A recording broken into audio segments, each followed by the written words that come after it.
really trust anybody now. We're all very tired. Hey guys, welcome back to Spooky Tuesday, a weekly podcast where we're breaking down all of our favorite slashers, thrillers, monster movies, and black comedies on the new scariest day of the week. I'm Sydney Thompson. I'm Monica Height. And I'm Chelsea Duff.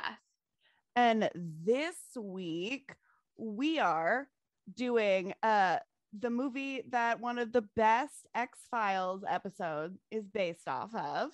Incredible True. opener. That's true. It is so true. And that would be 1982 masterpiece starring the Hattie McHattie or the Honey McCready, Kurt Russell. What's the movie? It's What is called it? The Thing. It's called The What Thing. is it? What is it? What's that thing? The thing, you know? What the is thing. it? What? The thing.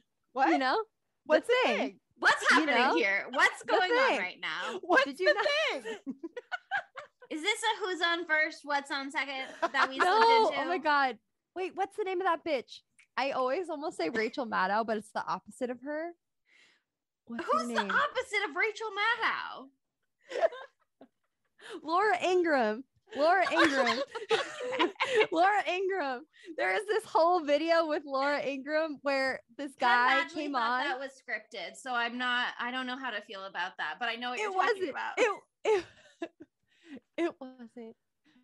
But yeah, basically, he was talking I was about the watching movie you. You were watching me? Watching You were me? watching Laura Ingraham? Yeah.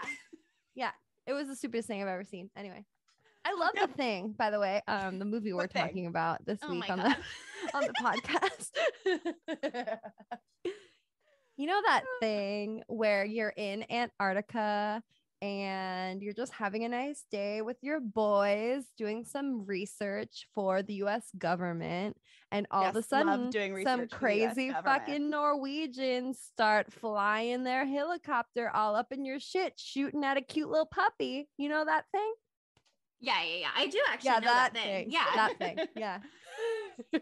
So that basically sums this movie up.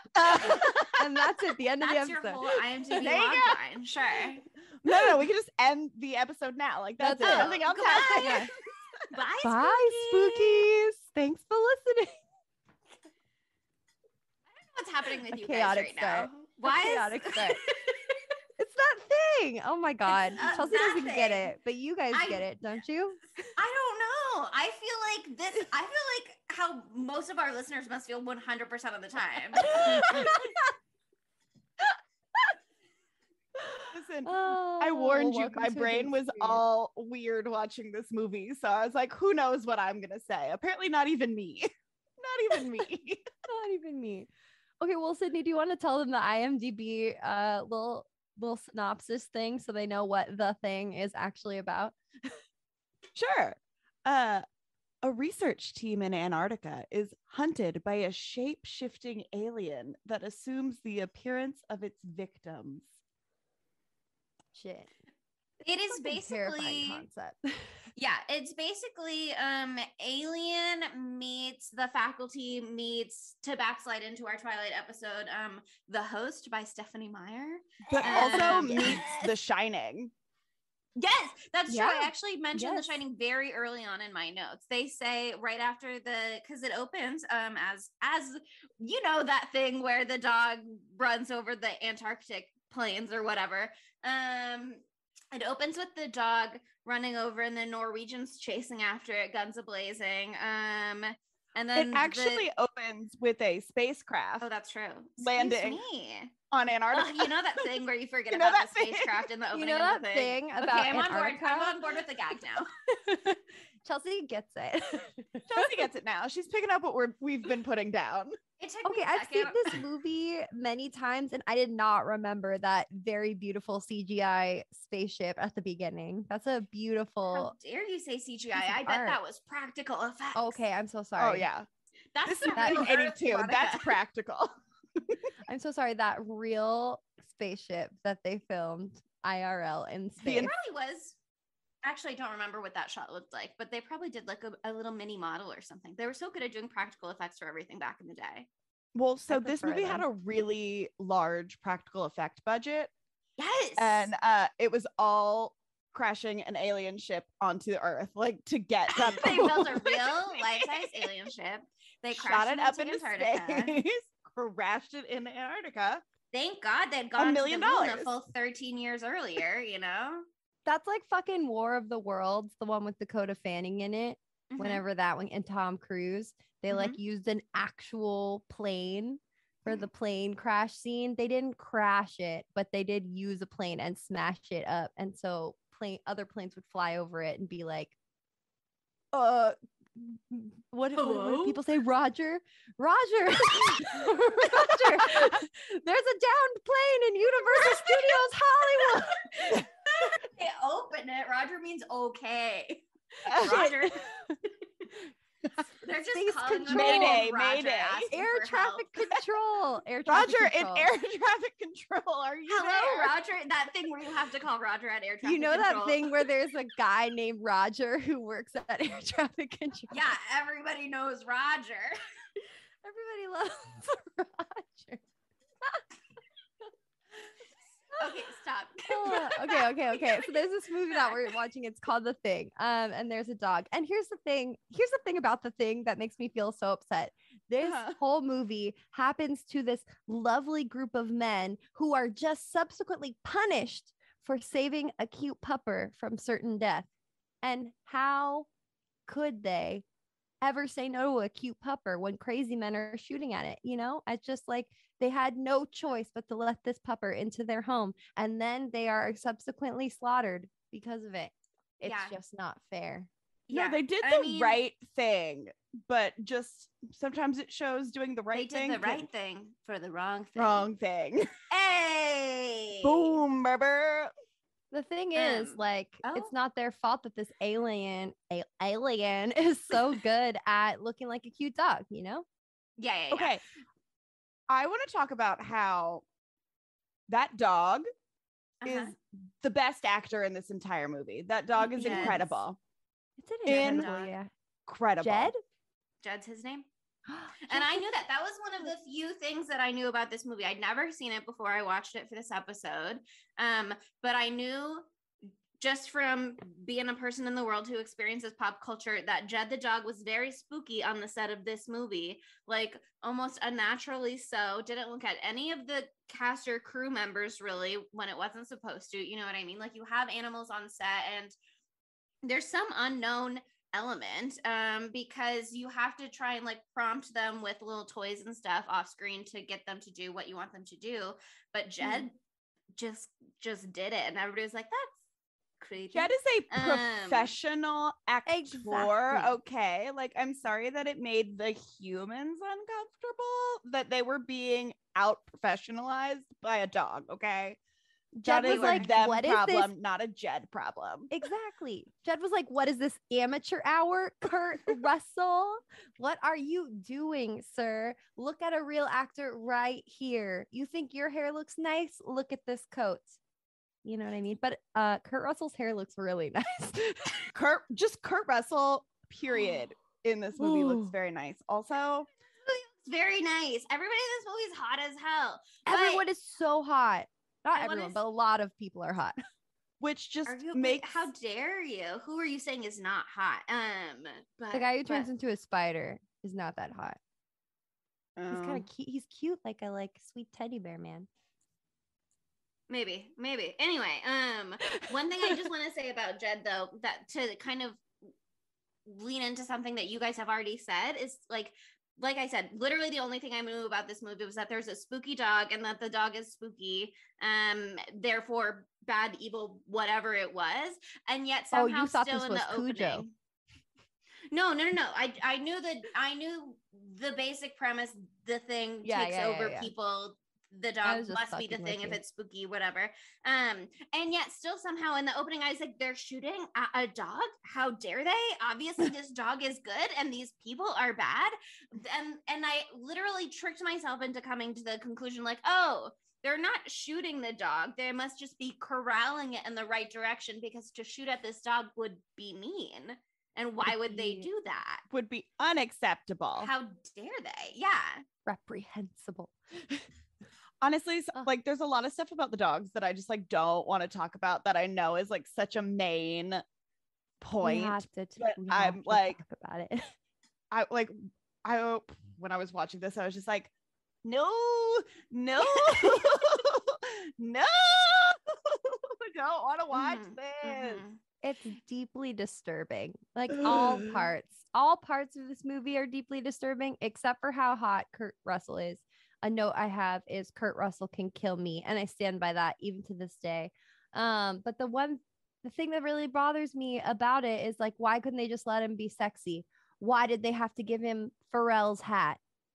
I don't understand.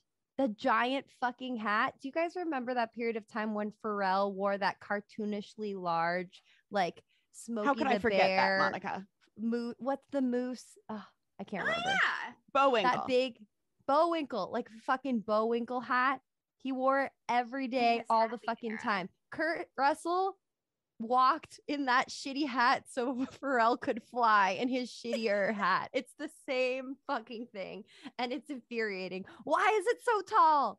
Why? To keep in heat, So Monica. goofy. It doesn't need to be that tall to keep in heat. Why is his hat so big? It's full of secrets. It's very distracting. I was like, this is not the point of the film, but it's all I can think about. One thing that is also very distracting about this movie is I never realized how, because I haven't seen this movie in a couple years, but Kurt Russell in this movie looks like a guy that I dated pre-quarantine. And I'm just like, no, triggering. Hey, that. But also, like, I hate that for you. Yeah, like he was hot. It's fine. Well, yeah, I mean, if he looked like Kurt Russell in this movie, a very sexy man. A very sexy man. Well, it's like TBT. At least I did good. At least I pulled sexy. You know what I mean? I mean, hello. That thing where you pull sexy. Where you pull sexy. Oh man. Okay, but I know that we all love puppies here, and we love this dog more than anything, and Jed is incredible. But like maybe after they go check out the Norwegian people's camp and see all this fucked, gross, horrifying shit, maybe then we put the dog away. Maybe then we sequester That's when they the do dog. put the dog away. I thought they waited a whole night. I thought after they got back, they put him in with the other dogs. I don't know. Honestly, here's the thing. There's so much that happens in this movie. It is hard for my brain to remember all of it. And it is hard for my brain to keep it in logical, chronological order. And I reread my notes like 3 times because I didn't have time to watch the movie for a second time. I just like kept reading through my notes to be like, okay, what happens and then what happens? There is so much going on at all the time, and also all of the men are very sexy, and so I did get distracted. But I don't know any of their names. It's so hard. I know there's a guy named Window. Window. Child. He's multiple windows. Oh, I just was calling him Window. One window. No. For his glasses, maybe. Apparently, that actor was like, "You guys are gonna call me Windows," and they were just like, "All right."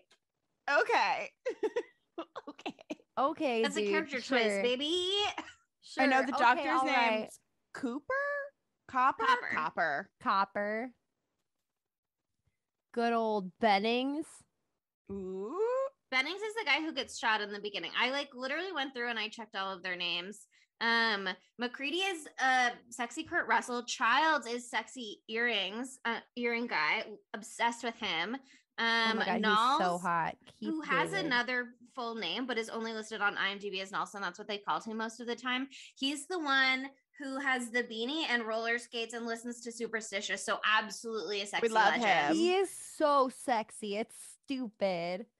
And then Clark is the dog wrangler, and I love him. Clark gives big Bon Iver energy, you know?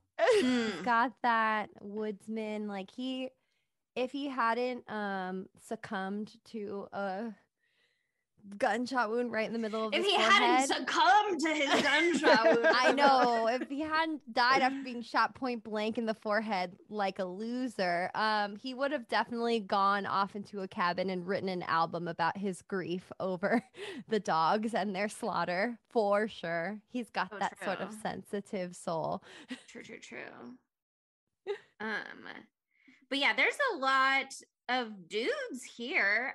Just generally This movie speaking. does not pass the Bechdel test. It doesn't even have a woman. Not one single Not woman. a single One woman, of those which dogs is could have been a woman. You don't yeah, know. but they don't speak.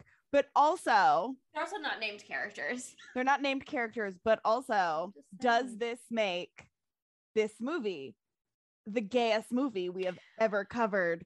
Because all of these men being isolated in the Antarctic for weeks at a time, gay. What are they supposed to do? You know? Explore each other's bodies sensually. Do you think exploring each other's bodies? Yeah, classic. I How mean, could they not explore each other's bodies? Oh my I- god. Kurt Russell's right there. it's very gay for this day. You know what I mean? Regardless of what you think of any larger characters' sexualities, and I'm sure we'll talk about that more in depth later. And I would love to be convinced that this is the gayest movie we've done so far. But I did have that thought on my own where I was like, it's all men, so obviously gay. Especially there's so many alien references. It's so unbelievably similar to Alien, not in a bad way. It's its own thing, its own premise, but like the general setup, the use of flamethrowers, a character literally being like, we cannot destroy this alien corpse because possibly this is a very important scientific discovery, etc., etc.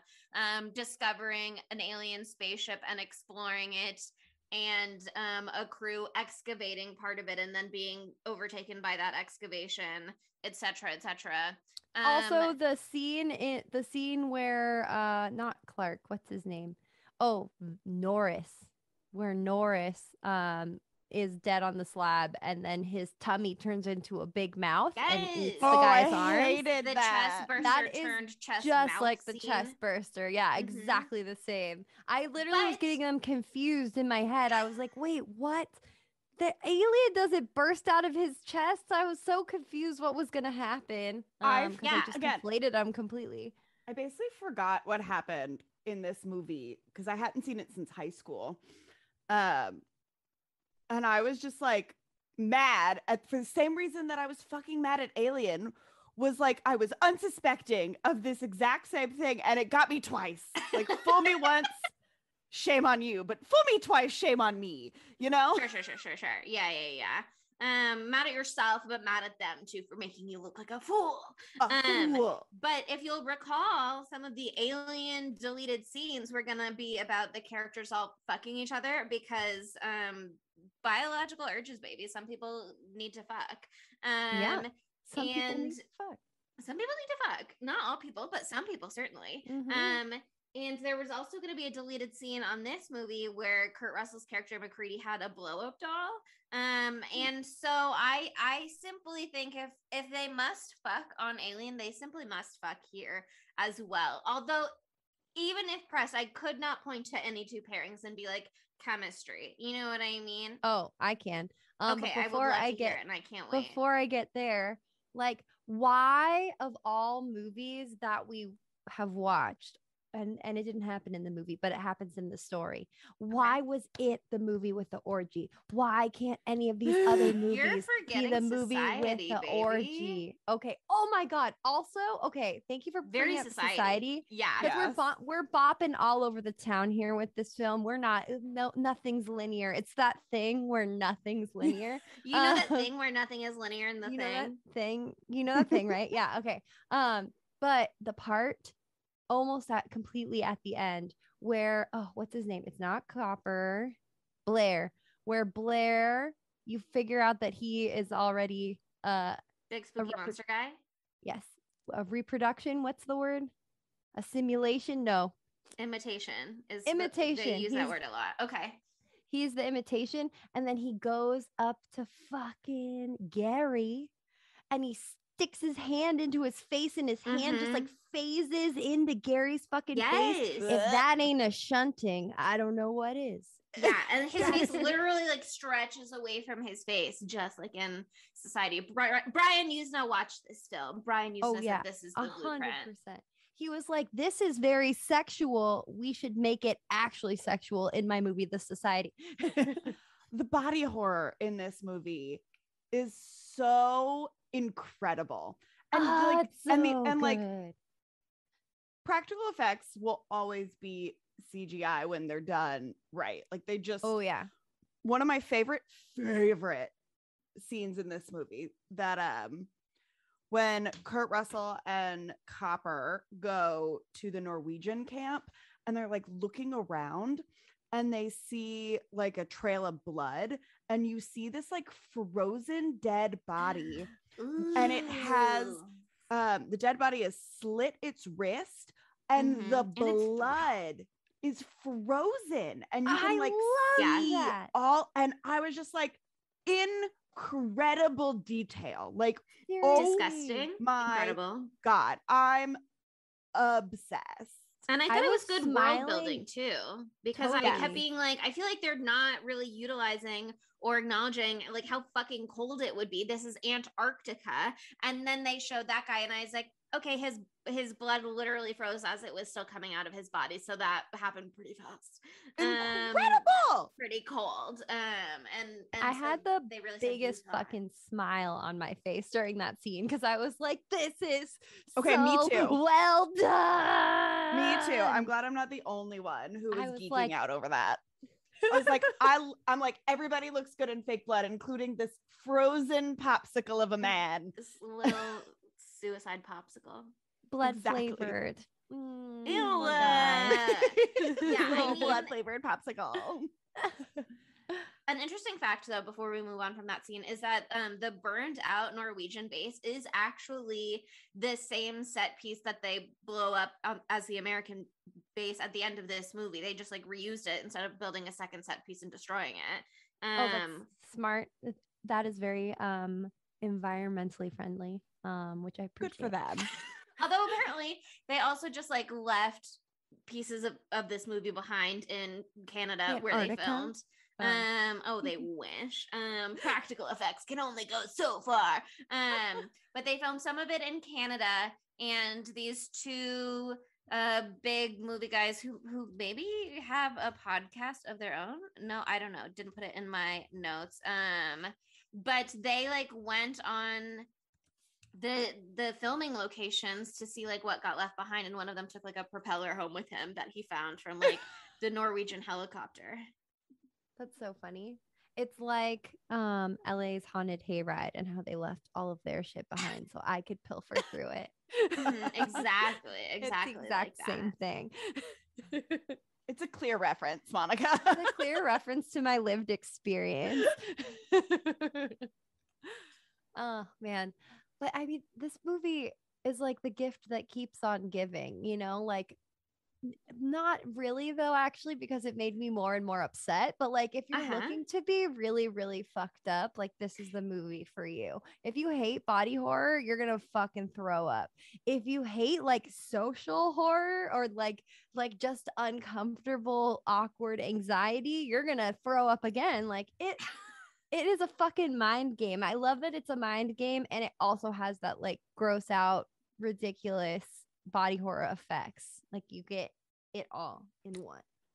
This movie does make you like, the body horror makes you very uncomfortable. Like I'm a person who likes body horror. Like I like gore. I like but even there was like the dog scene when we're first introduced to the thing. And well, but like you can also tell like what's the big baddie from the first season of Stranger Things? Oh, Demogorgon. Is that season 2? Yeah. Like that is a clear reference to this dog thing. Like the way it opens up and like creates all the little like things is just like such a reference to this. And when that happened, I've seen this movie, but I've had completely forgotten everything. And I was just so unprepared for that moment. But I do love skulls and bones. So it was nice seeing that. Oh I my had a God, good time with like that. when it's like face rips open, right? Yes! And then it's like just the like muscular the muscles over the bones of the dog's head, and then the dog head just fucking like falls out. It's this fucking gaping hole. It's like with a little weird noodly tongue. I love all the weird tiny streamer noodle things that shoot out all over it. Oh, it's so It's very unsettling. It like hentai spits porn acid at of one of it the all. dogs, Yes, which it I didn't care vomits. for. Yeah, that was a Leave him thing alone. that it never used again in the film. Also, I So- was like, you've got acid barf and you're not utilizing that. Like, when I does have a I don't think that question. comes back around. So the thing enters the Americans camp in the dog. Okay. Can it be multiple people at the same time, or is it just like one thing that had like, know what I mean? Like, can multiple people be like infected by it? Like, I think so. Yeah, right? It to can. me 'cause it's that's how very it spreads. confusing. Because the whole point of the blood test that they do later in the film, McCready's theory, again, we don't have any real answers per se because there's no one on here to give them to us. Everybody's just doing guesswork. But McCready's theory is that after what's his face, maybe Palmer or Windows, I forget who, somebody's head pops off and crawls away. Barry Mars attacks. The Palmer. faculty does that exact same moment as well. But after that happens, McCready's like, I think every Lawrence. little piece of them is its own thing. And so if we do the blood test, the cells in the blood will act individually, like trying to get away from the threat, essentially. And so arguably there's a bajillion little things, but also that Blair at the end is so big, argues that possibly they can like reconstitute into one big thing, or that there's Very shunting. I don't know. It's really strange because they also make the argument that like you wouldn't know if you are the thing, but also the thing is acting actively throughout this movie in terms of like sabotaging the blood supply and hunting down other people to turn them into the thing. And so it's like, how can that be true? And also the people don't know that they're the thing unless like maybe they're blacking out in those moments. It's really hard to get to the bottom of that. And I don't know necessarily that there are like firm answers. I kind of think that if you are the thing, you must know that you're the thing. And the people who are not sure, like the humans don't know that, obviously. And so they might be worried that they're the thing. But if you are the thing, you know that you're the thing. I would guess is my take. I feel like maybe you don't know. That could be possible. And I don't know if this actually makes any sense, but this is what my pretty little brain thinks. So just hear me out. Like when there's the video or that fancy computer that Blair has, and when he's like about to have his mental breakdown, he's realizing that there's like a 75% likelihood that multiple people are already infected and have been assimilated. That's the word. And it shows the little red cells, which is the bad boys, coming towards the blue cell. And then it goes to the blue cell, and then it like turns into the blue cell and like replaces that old cell with itself, like with the replicant, right? So like with that, I'm like, okay, it's the same cells, but like underneath they're this other thing. So maybe like you have all your same memories and it like kind of like phases you out. But I don't know how science works, and it's obviously science anyway. But in my mind, maybe that's a thing. Yeah, I mean, also this is the 80s, and so it was also the argument of like, what did they know about cloning at this time? And this movie was not. This movie came out in the 80s, but there's the original movie from the 50s, and then there's the short story, which presumably was published even earlier than that, and I don't know when that was. But I personally think that just because all of your cells can be replicated doesn't mean they would still hold the same memories. But I think the argument of this movie is that they would, because otherwise, how would these people be able to like conceivably or convincingly imitate anybody? You know what I mean? But there are some arguments that they don't necessarily have like the full scope of knowledge. And I'm kind of just jumping around here and jumping to the end, and a popular theory about the end. But there's, at the end of the movie, we have like the two sole survivors, who are McCready and Childs. And there's kind of this like large overarching discussion, like, is one of them the thing? Is one of them human? Are they both human? Are they both a thing? Blah, blah, blah. And there's a lot of really conflicting answers. And even in like quote unquote canon itself, John Carpenter has said conflicting things. The actor who played Childs, Keith David, he said, no, I'm human.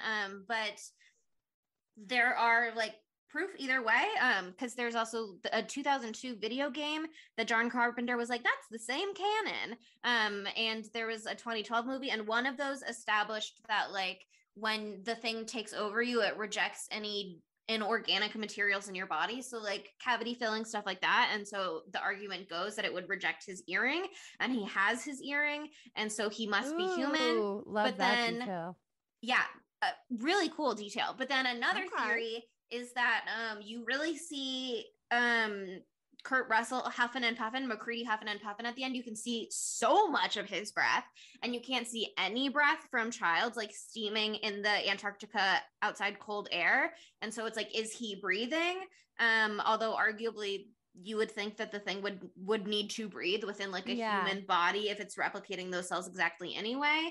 But there's this really main theory that McCready has gone around like exploding a bunch of the parts of the base with Molotov cocktails, essentially. And you can make Molotov cocktails with alcohol. And so some people think this theory is like kind of null and void anyways. But some people think he was doing it with gasoline. And so he was like testing Childs at the end when he hands him the bottle to drink from, because we don't see McCready drinking from it at the end. We just see him hand it to Childs. And so if there's gasoline in there, when Childs takes a sip and doesn't have any reaction, and McCready kind of like has this laugh. When I watched the movie, I was just like, two sexy bros sharing a drink. But other people interpret that as McCready being like, gotcha, you just sipped gasoline, but because you are the thing, you don't know that that's not what this is supposed to taste like. Although arguably, if you have all of the same scope of knowledge and memories, then you should know that that's not what, do you know what I mean? Like there's all this conflicting information, and I kind of like it more just ambiguous than anything else. I but like also ambiguity, but there is a definitive answer. There is. And I'm going to read you the last lines just so you know. Child says, fire's got the temperature up all over camp. Won't last long, though. And McCready says, neither will we. And Child says, how will we make it? And McCready says, maybe we shouldn't. And Child says, if you're worried about me. And McCready interrupts him and says, if we've got any surprises for each other, I don't think we're in much shape to do anything about it. And Child says, well, what do we do? And McCready says, why don't we just wait here for a little while, see what happens? And then the movie they kiss. ends and the porn begins. I was like, what could you possibly be saying that is a firm answer in comparison to all the conflicting information I've received from the internet? But you're right, they fuck. Alive. They are both humans who are gay men, and they're in love with each other. There's nothing left to stop them now. They're going to let themselves die for the good of the earth, but not before they finally consummate their And here's the thing. One of the best ways to stay warm is body heat. You know, you gotta create some body heat. Well, what do we do? And then suddenly McCready's unbuttoning his many jackets. Let me take off my outer jacket. Here, let me take off my down jacket. Here, let me take off my long johns. I'll wrap you up, child. Long johns could be sexy. As somebody who lived in Chicago, do you know how many long johns I've had to take off before? Yeah, because Sydney, you had texted us and said like this is the gayest movie we've ever covered, and I was like, what? Why? And I hadn't watched the last 15 minutes yet. Then I watched the last 15 minutes, and I was like, oh my god, that's why. Gay. Yeah, I mean, the tension is palpable in that scene. I will Could say cut it that. with a knife. And I'm willing to get on board with an enemies to lovers trope for that moment. But I don't know. I think the thing I have lots of questions about the thing's behavior, generally speaking. And my question also earlier is like they established that the things can split into a bunch of different pieces. Why are we to believe that they're always in a host all of the time anyway? And they say when they bring back the burned Norwegian body from the Norwegian encampment that has two faces and a bunch of extra fingers, like the cells are still alive even though they've been burned. So like I don't really know why we think we're destroying anything anyway, when they like explicitly establish that the cells are still a cellin in there, you know what I mean? Well, they're doing the best they fucking Yes, can. yeah, What else are they absolutely they gonna do? They just have the power of fire. That is it. Yes. I don't know if I would have brought it back. You know, I think I would have been like, you know what? I think we're just gonna leave this here. Maybe we bury it in 100,000 years of ice again. Who knows? Right? Like maybe that's what we do. This is a problem for whoever discovers it in the future. But I don't know. Maybe it's because I did read The Host by Stephanie Meyer. And I know that Wanderer can be a protagonist. And it's like that book, they are also an invasive species. But I also wonder, like, what is the objective of the thing here? You know what I mean? Like, is it just domination? is it, or is it just survival? You know what I mean? True. What is the and what are thing's the motivation implications of that? here? I feel like you're making fun of me, but I'm being operandi. serious. No, I'm actually like, I would like to know because at the very end, they talk about how he's like looking to refreeze himself again. Like the thing wants to just like refreeze. So like, what is he trying? So it's like hibernating again and can try again when it's not getting fucked over. Yeah. Again, so what are the thing's motivations? Well, I read something somewhere that it's like it's trying to eliminate all enemies by changing them all into itself, you know?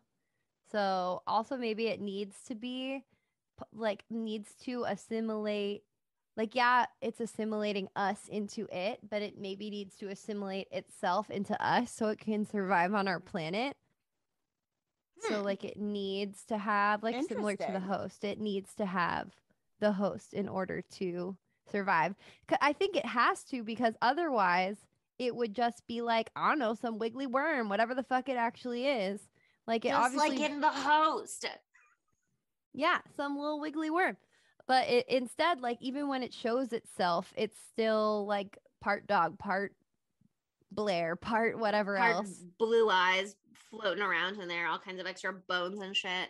Although when they dissect the Two-Face guy, there are like normal internal organs in here, which is like, then what is happening here? So many questions raised and not answered, which is fine. And I think it's mysteries. I think it's a great, why should we have the answers to these questions? You know what I mean? But somebody on IMDb trivia talked about the spacecraft from the beginning, and how it was like raising the question of, did that spacecraft belong to the thing, or did it belong to another alien species that the thing was like inhabiting, assimilating, imitating, whatever? Yeah, I love that idea. It's right. never-ending. Arguably, it knows how to operate the spaceship to some degree, because the what's his face thing, Blair thing, is making another tiny baby one. But also, if it can just use the tiny baby one, it doesn't need that giant one that we saw crash and make an enormous ice crop circle, essentially. And so it's like, does that belong to some other species that did need or had like a bunch of different aliens on there, and then the thing assimilated all of them, or they attacked and self-destroyed in the same way that the Norwegian base did, and then the American base followed to do. But the world, I guess what I'm trying to get at is like the world building is so interesting here that I want to know so much more about all of it. You know what I mean? Yeah. Everything about it draws you in. Everything about me is designed to draw you in. Skin of a killer, Bella. It's always Twilight. It's always Twilight. I'm so sorry. Sorry. Now that we've opened that door, we can't close it. A Pandora's box, if you will. Okay, but like the alien aspects of it are really fucking awesome, and you know that I'm an alien bitch through and through. I love this shit. And I love body horror, but like the social aspects of this movie are so awesome and so fucking bleak. And I know we hate it when we do this, but this article was good. Sorry. Someone related this to the pandemic. Can you believe? And they did a great job. There's the pandemic. I want to say, like a lot of people related this movie to the Cold War. A lot of people related this movie to the AIDS epidemic that happened. Like, oh yeah. This movie is like, and it's interesting how you can like relate this movie to like multiple different things that have happened that are currently happening and also happening in our past. Totally. Like I read this great article from New York Times by apologies if I say this wrong, Jamil Bowie. And it's called Nobody Trusts Anybody Now and We're All Very Tired, which is an awesome quote from the movie when McCready is recording himself to like leave some sort of evidence of what happened. And so the quote is, for as much as critics dismiss this film as expensive trash, there is an idea here that fear and paranoia can dissolve the bonds of friendship, camaraderie, and citizenship, that they can sap us of our ability to work together and paralyze us in the face of crisis. It is an idea which, in our age of misinformation, public distress, and pandemic disease, lands with heavy force. And I was like, shit. Oh shit. Yeah, I was like, this guy's smart. But yeah, it's so true. It's so horrifying because it's just like such a nightmare scenario. It's like you can't know. There's no way to know if the person that's like your best friend, your secret lover child's, he could be an alien, and there's no way for you to tell. And there's no one that you can possibly trust because it's already past that. Like the contagion is already there. And so, oh man, it's just such a mind fuck. Ooh. Yeah, I mean, that makes me feel a little bad about one of the conclusions that I drew early on in the movie, but it is also kind of the conclusion they circle back to by the end of the movie. But when Blair was first going crazy and like smashing everything, and he had a gun, I think, but yeah, maybe that was that other dude who had he did. The gun. It was Blair. Okay, it was Blair. He was holding it real weird. That's why I remember. But yeah, I mean, he was like smashing everything. And I think there is an argument to be made. Okay, obviously we know that he's the thing. And one of the questions is like, when did he become the thing? But there's an argument to be made either way for this part. But I didn't think he was the thing yet. I had no reason to believe he was the thing yet when he was smashing everything. And I already was like, but maybe he's right. Like he kills all of the dogs. He's like ready to destroy the whole thing. And I was like, if you don't know who here, and you have no way of knowing who here is already infected, but you know that it would take I don't know, it said something like 27,000 hours to infect all of the rest of the world, and somebody on IMDb trivia did the math and said that's only like 3 years, and 75% chance there's already multiple people in your crew affected. Like maybe it's sad, it sucks, but like maybe the answer is everybody got to go for the greater good of the world. Terrible hero for mankind, maybe, is what I wrote in my notes. And they kind of circle back to that, but like, woo.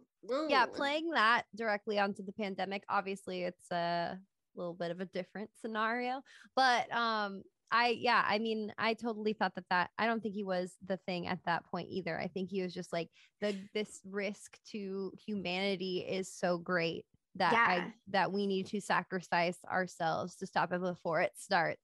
But you know, like maybe we like see if anybody else is like down instead of thrusting it upon them. But you know, whatever, Blair. Sure. Here's the counter argument though about why he could be the thing already at that moment is and this takes us into like a larger canon, a larger world with all of the other stories. But in one of the previous iterations of this story, part of the human terror element of it is in this movie, in the thing about the thing in this thing is that they can't get in contact with anybody outside of their base. And in other versions of the story, they are in constant contact with like the mainland or whatever, what have you. Because part of the protocol of like Antarctica bases is that if they don't hear from you, they'll send a rescue mission because obviously it is a very harsh, unforgiving climate in Antarctica. And so if they haven't heard from you, they're going to go and try and rescue any survivors and just assume that like the elements be dangerous. And so in that version of the story, they have to keep up constant contact so that they don't send a rescue team, which sends more people for the thing to thing on and sends more resources for the thing to escape back to the rest of the world. The thing to thing on. The thing to thing on. That thing be thinging. The thing is thinging. Yeah. You know the thing about the thing doing the thing. The thing about the thing. Yeah. The thing. But that thing, so, yeah. Arguably, if protocols were the same, you could say he's destroying all their means of communication, both to stop them from warning anybody not to come and also to summon the rescue teams, which again, larger canon, but I think in the 2002 game, maybe because I think the 2012 or 2011 movie is a prequel actually. But in the 2002 game, McCready and Childs both survive and are like evacuated essentially. And so a rescue team is on the way by the time the events in the film are really in motion. So you could make the argument that him making those decisions, acting rashly, is in part to throw suspicion off himself in the same way that Palmer points out the little spooky spidery head. And in part to destroy any way of asking for help and to summon more potential victims to thing upon. Fair. Also, another reason could be because he thought like, oh, if I act crazy, maybe they'll isolate me and I can burrow into the center of the earth and create a spaceship. Yes. Yeah. Well, that's always bad. Without being bothered. Which, like, God, he sure did a lot in a short amount of time. When we first saw that tunnel, I was like, first of all, don't go down the spooky tunnel. You don't know what's down there. This feels like a really bad call. Although I guess you have to know where it goes if you're trying to contain the thing. But I was like, did he really do this all on his own in this short period of time? But then they have a character be like, Blair sure was busy down there. So I guess we're supposed to assume yes. Although, and this circles back to a thought that I had earlier in my head, but it didn't make it out of my mouth before I either changed to the subject or things got away from me. But in the original dog explosion thing scene, there's this really weird shot where before they flamethrower it looks like part of the thing is like detaching and like scrambling away through the ceiling. And so I kept expecting that to circle back around and for like little thingamabobs to be around in the set, generally speaking. And I'm not convinced there was not more going on behind the scenes beyond the scope of what we saw. And that's why they needed to destroy the whole base. Possible. I thought that like it went up into the ceiling and then he burned the whole ceiling down with it because it was like a little I think they were in more of like a shed than a full part of the thing, but I'm not sure, but it looked like it. I would have liked to see how when they rip the body off and like the little head goes and it like scurries away. I would have liked to seen a head with or like a scene where all of these like weird dismembered parts of some of these bodies are just like running around. Like a Lost little opportunity. army. Missed I want to see opportunity. it. Like, could you imagine with the practical like effects that they were doing, how incredible that would have been? That would have been really nice. I would have really liked that. And it would have given us more things of them, like Chelsea was saying, why they had to burn the entire thing down. We can take no chances. There are little things stinging all over the place in here. There's too many things stinging around here. We got. Wait, okay, so let's talk about the blood test part, because that's like arguably one of the best scenes, because it brings together both parts of the horror. I mean, there's more than two parts of the horror. The other part of But the it horror brings is the like science isolation and the horror. Yeah, but like the other idea, the overarching thing is like isolation in a horrid landscape. Sorry, Antarctica, but like can't really live there. But yeah, it's like bringing together like the distrust and the social unrest plus the body horror of it all. And also personally victimizing and attacking me by showing people cut open their thumbs. Something Thumb about felt like a little really bad things. choice for that. How are you going to grip Oh. weapons to take up against the things when you're harming all your grippy fingers? Use your pinky. That one is gonna be like Useless to you for the Useless- most part yeah. anyway. yeah, we're also gonna probably evolve out of our pinky fingers at some point. So like it's Do you fun. think? It's a lot. I've read that somewhere one time when I was a child, so we'll see if it's true. Pinky toes will go before pinky fingers. Pinky Um, toes No, will I be love- balance. I love my pinky toes. They're my favorite of my toes. I love your pinky toe too. Thank you. But like the anxiety that they produce in this scene is so beautiful. Like this shit is so well crafted. John Carpenter like deserves everything. He's incredible. Also, can I just say that it is such a fascinating little glimpse into the psyche of multiple characters here that everybody was, McCready had everybody tied up except for Windows, who I guess he was just like, yeah, this bitch is going to do whatever I say, no questions asked, absolutely no pushback. So he's free to stand around on his own. Everybody else, he's like, Childs is not going to go along with this willingly. Gary is not into this shit. Windows, he's a little bitch. He'll do whatever I say. Which is so weird because Windows had just run off and broke open the fucking shotgun emergency chamber and was about to blast off everyone. So like I don't understand where that logic comes from, but like sure. But yeah, I just like all of the suspense is so good. He didn't like him like it's making you anxious by slicing off the plastic of the wire, heating the wire, all of that. Like when he puts the wire into the blood, even if they're not a thingy, their blood still bubbles a little bit. So you're like, oh shit, is it gonna happen? It's really well done. And just before that, oh yeah, sorry.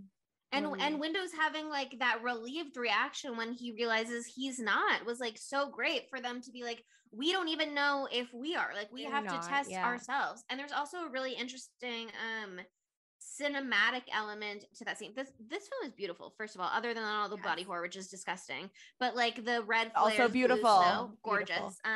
But in that scene I didn't notice it, but other people have because they're smart.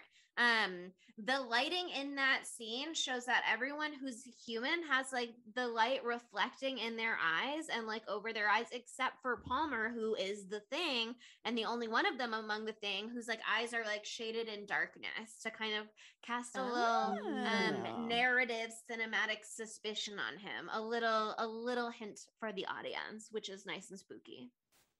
But what were you gonna say? Oh yeah, well it's just like that scene also is so heartbreaking because just before, Copper got his arm spit off, so he just died. It was over for him.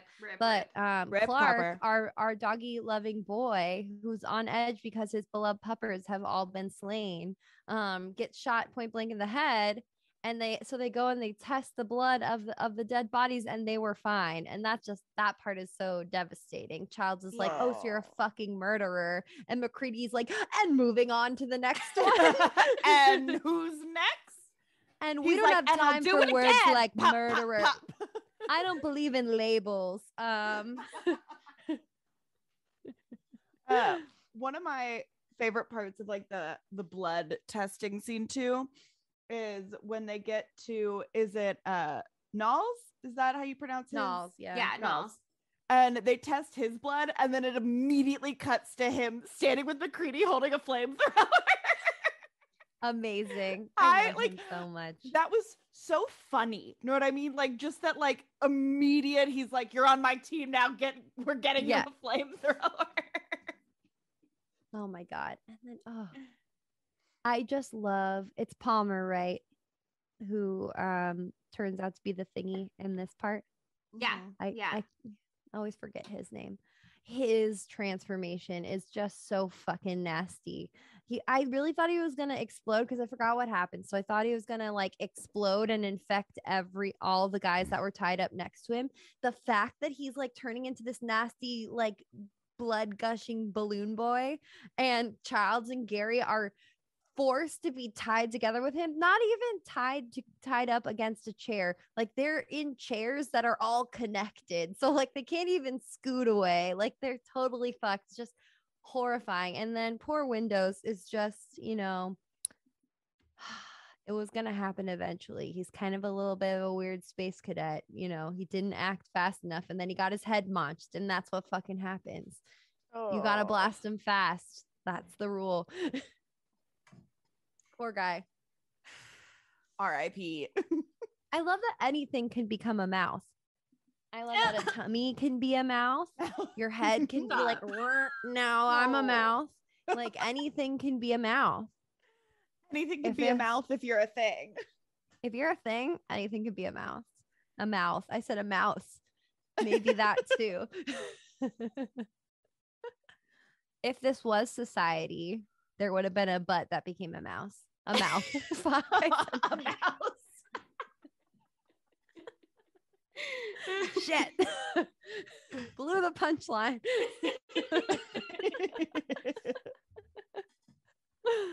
Oh my God. Speaking of mouths and butts. Speaking of butt mouths. No. Oh my God. Speaking of anything can be a mouth. Speaking of anything can be a mouth. How could this movie be gayer? I truly hate that, but also it was right there. You know what I mean? Right there. It was low hanging It was right there. We should be jailed for our crimes, but that's fine. This was all going that way anyway. But how could this movie be gayer? Important question. We've already talked about Childs and McCready at the end. Sydney, you posited that this is arguably the gayest film yet. I would love to hear more about that because I didn't write down one gay moment or one gay observation in my notes. Like I went back and checked later because I also had the thought these are all men. This has got to be gay, but where? It's all in the subtext. Like it's all in that isolation horror because who's porking? all of them. Childs Are you and kidding McCready. me? No, Like, other than Childs and McCready, who porking? all of them, men or sluts.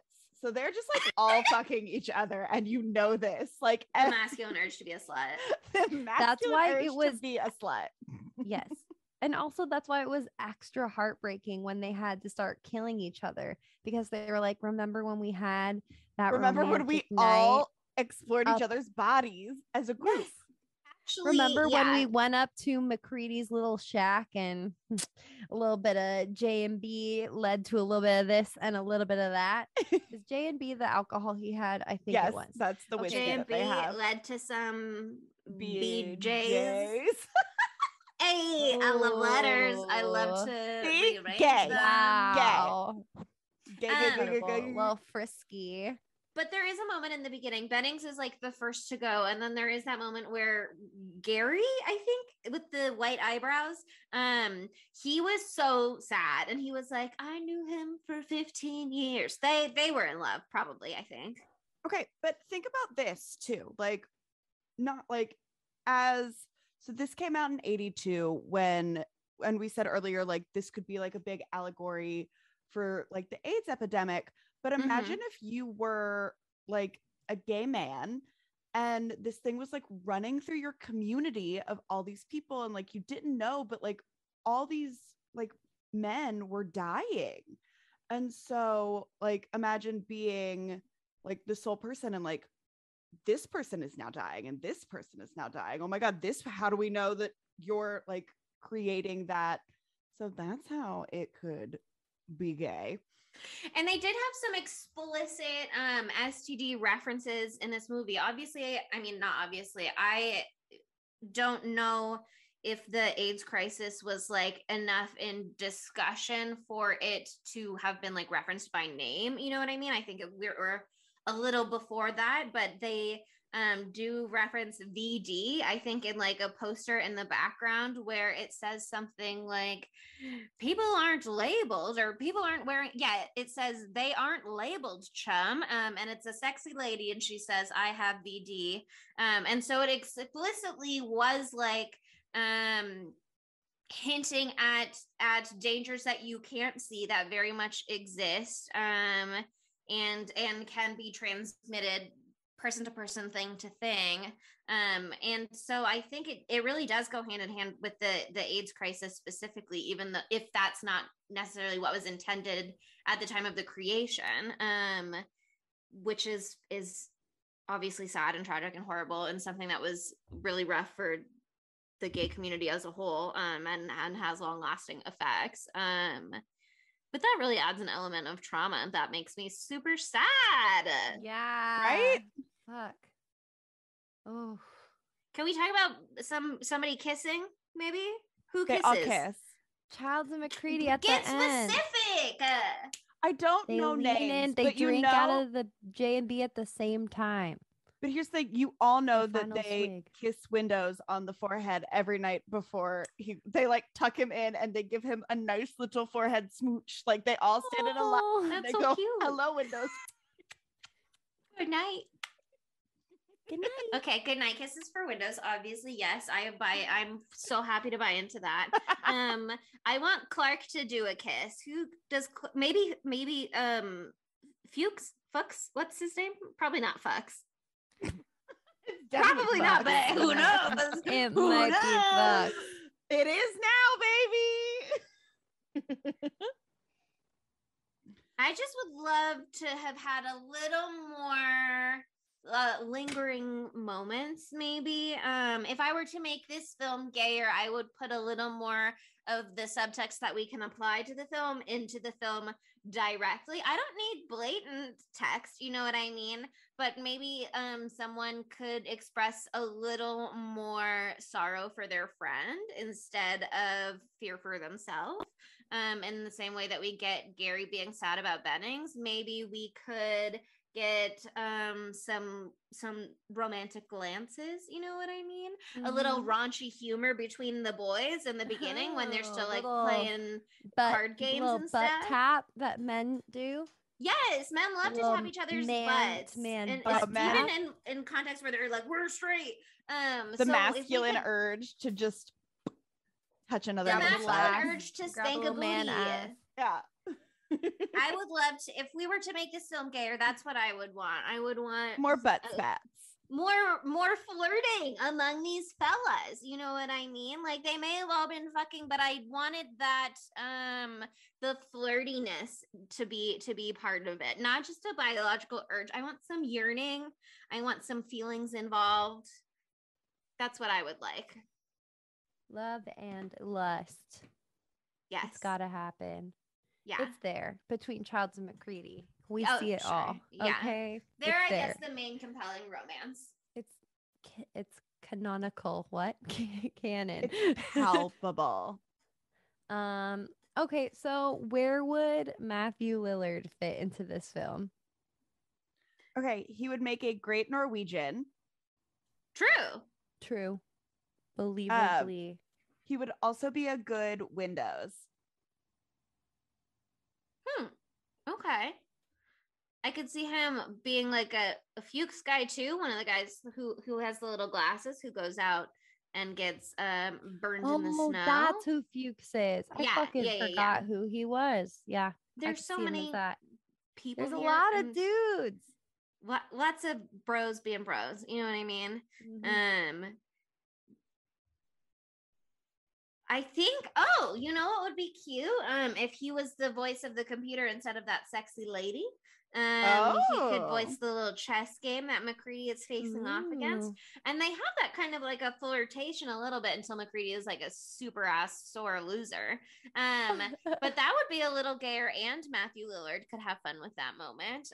But I also feel like Matthew Lillard would thrive operating some of the puppets that are the things. You know what I mean? He would have a blast with that.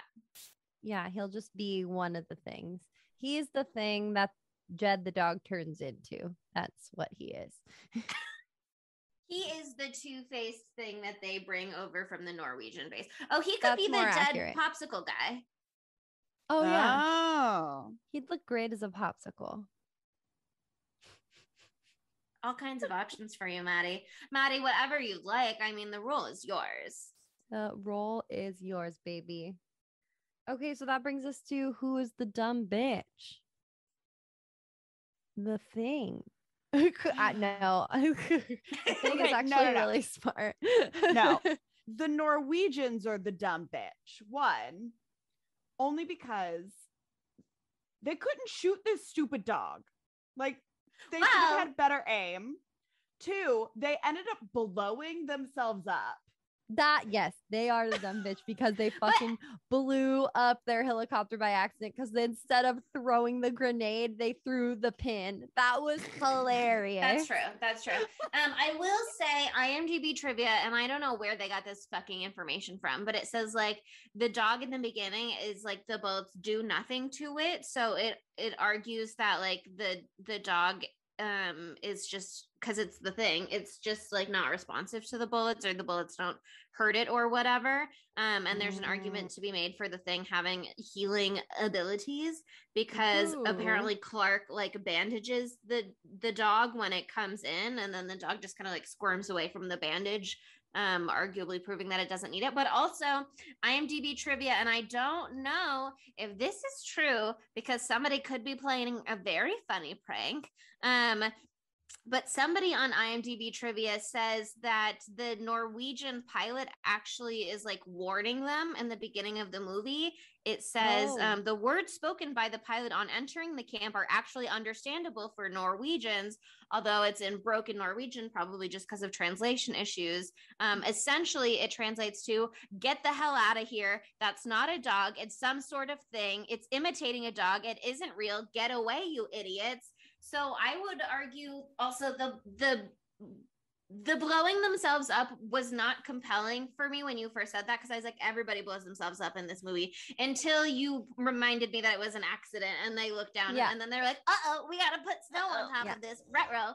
And so then, the dumb bitch is that I think that's Norwegian. Pretty dumb. That specific Norwegian. That specific Norwegian. rough go bit. He was under a lot of stress, but it's no excuse. And then instead of running away from it, he throws himself on it. Well, Captain America threw himself on a grenade. Maybe he's trying to be a hero.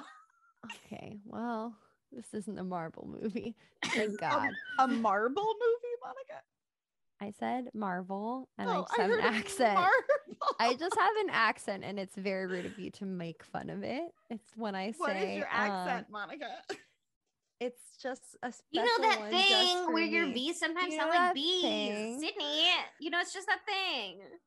Okay, but actually, like one time or a few times, someone has said like, oh, like, do you have a lisp or something like that? And I brought it up to my mom, and I was like, Mom, like, do I have a lisp? Like, I don't think that I do. And she was like, oh, honey, you've always talked like that.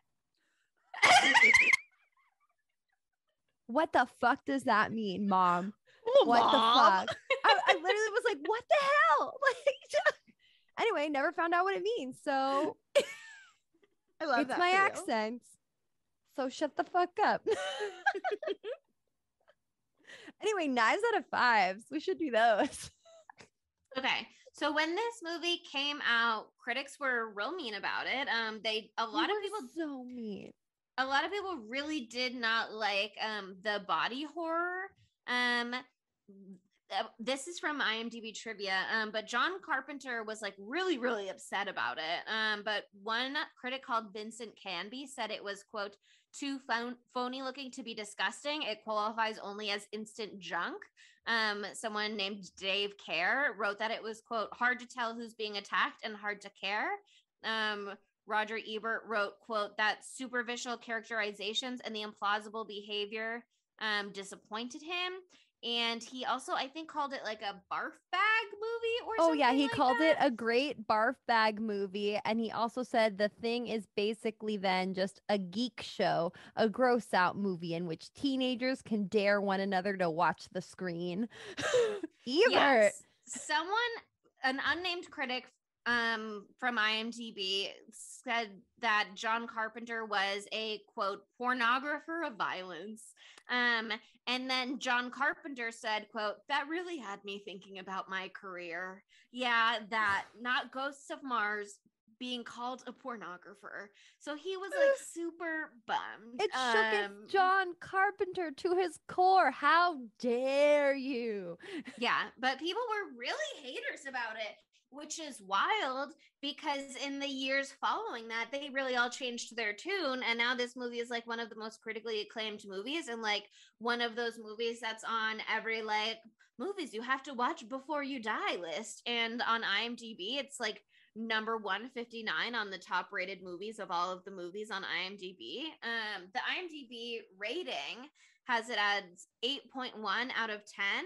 And then on Rotten Tomatoes, it has 82% fresh from critics because a lot of critics went back and reevaluated it and changed their scores after the fact. Mm-hmm. And audiences gave it 92% fresh on Rotten Tomatoes. Damn. So it's pretty beloved these days, and it had a really, really rough reception at the time, to the point that John Carpenter, who is John Carpenter, lost out on some of his follow-up jobs because this movie did so poorly. Yeah. So fucked up.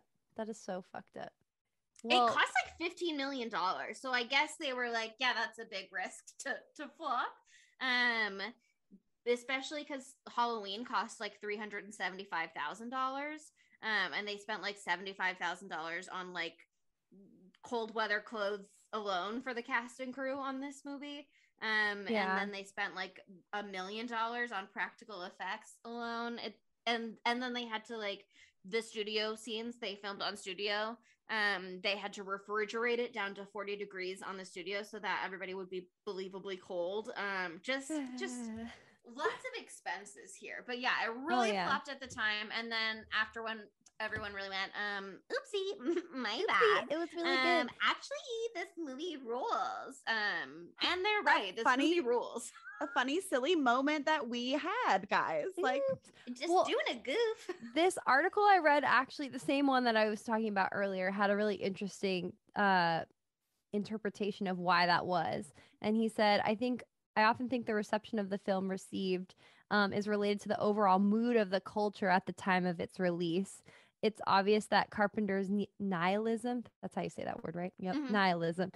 His vision of an incomprehensible and unstoppable evil was at odds with the sunny optimism of Ronald Reagan's America. It's not for nothing that Steven Spielberg's E.T., the Extraterrestrial, came out the same year to much greater success.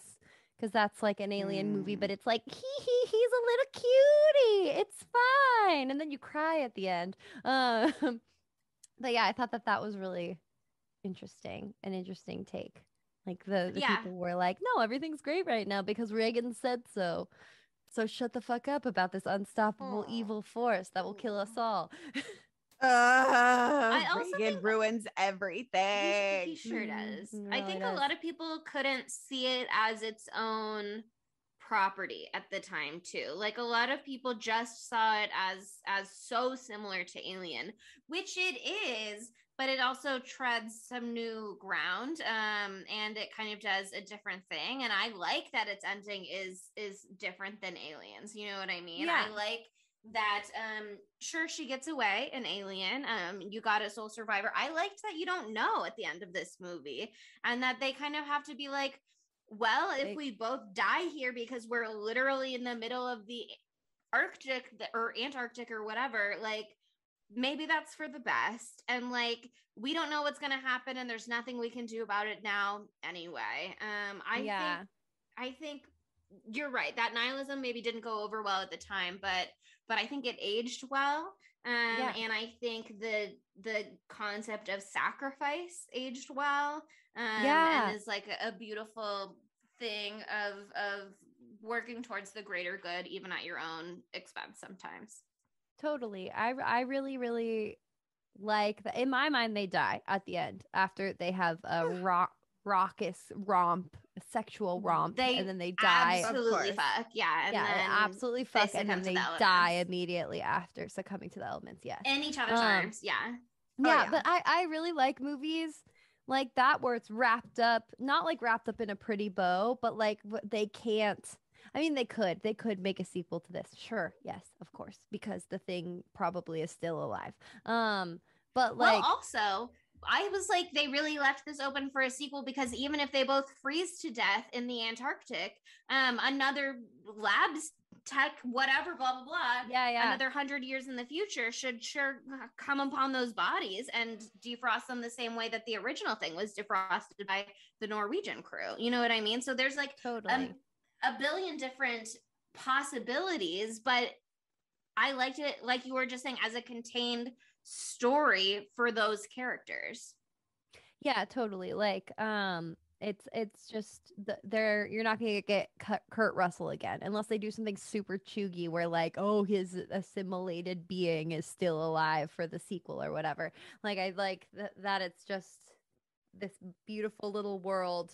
It's this movie and that's it, baby. I really, really liked that about it. And I just love this movie in general. I'm just going to give my rating right now. Okay. I'm going for it. Like, I think that it's fucking terrifying for so many different reasons that we've already gone over: isolation, social breakdown, the people that you trust the most, you can't trust anymore. Like, and then you can't trust yourself. You can't trust yourself. The most fucking horrifyingly gruesome body horror that we've seen on this podcast so far. You can make the argument that The Fly is just as bad, but I feel like this one takes it to a different level.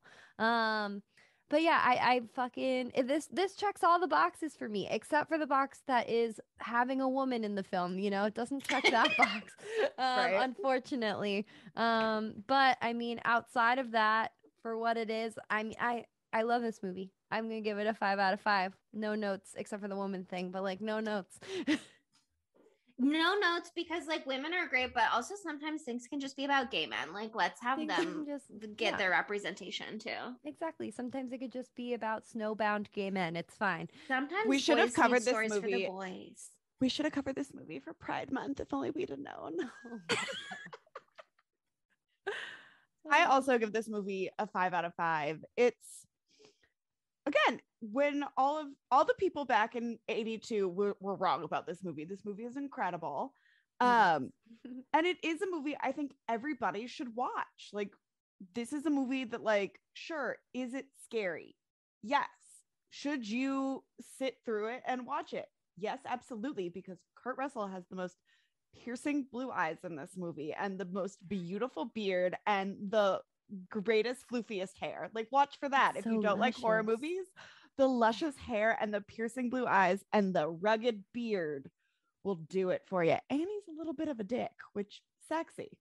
He's bossy, you know? And he gets a little frosty. He gets all that little frost on him, and a little frost in his hair. Weirdly hot. He kind of looked like Santa Claus, which he played Santa Claus in a movie one time. Anyway, keep going, Sydney. Sorry. This movie is really good. Like, 5 out of 5. Yeah, I think this movie is disgusting. This movie is gorgeous. This movie is well crafted. I like the scope of what we get. I think there could be a little more consistency possibly in the behavior of the thing. I don't think that we need to have the answers or that we need to understand as the audience because it is alien to us, it is foreign to us. But I would like to have seen some of those potential threads followed through or acknowledged a little more. So for me, I think that is if given the opportunity to travel back in time and provide some notes to John Carpenter potentially, that's what I would mention. But for the most part, obviously this movie is a masterpiece. Obviously everybody who was a hater changed their mind about it after the fact. It has had such a huge cultural impact. Like we wouldn't have the Faculty without it.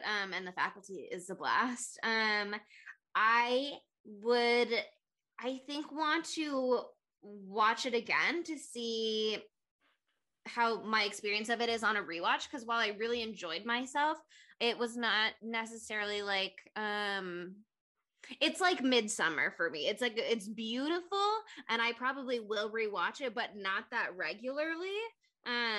But that said, I do think it is a great work of art. For me, it's not quite Five Knives, I don't think. But it is like a 4.85. Nice. That's still pretty damn good. That's We're respectable. almost in perfect harmony. Oh yeah, I mean we've kicked off winter now. That's the winteriest shit you'll get. There's more winter movies, but we're keeping it going. We're fully into the holiday season now. We're in the midst of it. You just had your tea Thanksgiving.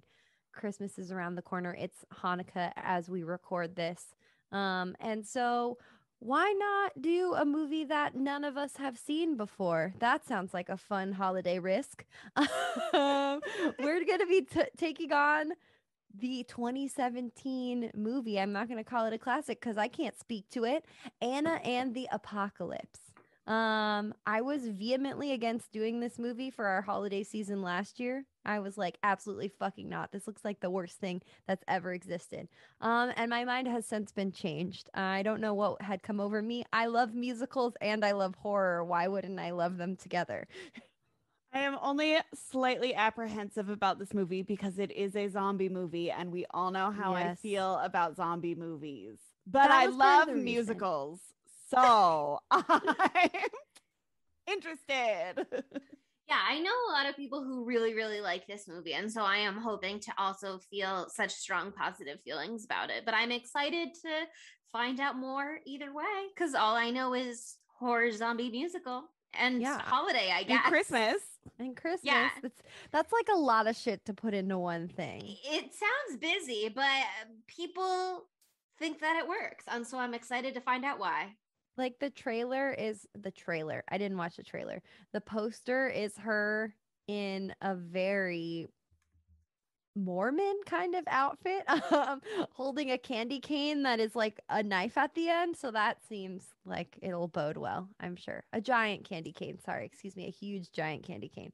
So holiday themed weapons. Love that for us. It's going to be a romp. It's going to be fun. Hopefully. Are you just making a Book of Mormon musical association with the outfit? White. Because she has a shirt, tie? Tie. Yeah, it's a tie. It's not a skinny tie. It looked more like a skinny tie from where I was looking. Oh, yes. We all know Mormons love skinny ties. They do As love we skinny know ties. about the Mormons. As You we've don't know about learned in this? Twilight. You don't know about that? Backsliding into Twilight once more. The skinny tie. Anyway, learn more about skinny ties next week on Spooky Tuesday. And you know, it's the holiday season. We're recording this on Giving Tuesday, which is not the day that you will be hearing it, but that's when we're recording it. So why not give back to us Spooky Tuesday by writing us a 5-star review? It's Giving Tuesday. It's Giving Tuesday. It's giving a lot of Tuesday. But anyway, you should think about it. I think that we would like it. Actually, I know that we would like it. And I think you would feel a sense of accomplishment afterwards. So try it out on Apple Podcasts or Podchaser. And while you're at it, why not follow us on social media at spooky_Tuesday on Twitter, TikTok, Instagram, at Spooky Tuesday Pod on Facebook and Tumblr. And we're on Letterboxd at Spooky Tuesday. You'd think we'd have the same ads for everyone, but we don't. And that's just to keep you on your toes, keep you guessing. And I hope you like that about us. Anyway. And also one thing that you should check out is our very own Monica Haidt is doing something incredibly meaningful this year. And she is partaking for her very first time in the AIDS, what is it called? Like the AIDS life cycle. So, yeah. So basically, in 2022, I will be going on a 7-day, 545-mile bike ride from San Francisco to Los Angeles. I know it's shocking that I'm sporty, but I am. And it is a fundraiser to raise money for San Francisco AIDS Foundation and the Los Angeles LGBT Center. And it's a really incredible event, an incredible cause. And my goal is to raise $5,000, which is a stupid amount of money. So I'm trying to get there. And if you're willing to give to help out people, it helps so many people. If you were touched by the AIDS conversation we had about this movie and the AIDS crisis in general, it's not over yet, and it's something we still are working towards and something we can still raise money to help address, and we do more every year as a society, and you can be part of that. In honor of Giving Tuesday, you can help Monica reach her goal, and we can all together be part of the solution. Yeah, so check our show notes for the link to donate, and thanks for listening. Bye, Spookies. Spooky Tuesday was created by Monica Haidt, Sydney Thompson, and Chelsea Duff, and edited by Sydney Thompson. Our gorgeously spooky tunes are all thanks to Tamara Simons, who you can follow on Instagram at Captain Tamara, and our podcast art is by Mary Murphy, who you can find on Instagram at the_moon_OMG. Fire's got the temperature up all over the camp. Won't last long, though. Neither will we. How will we make it? Maybe we should.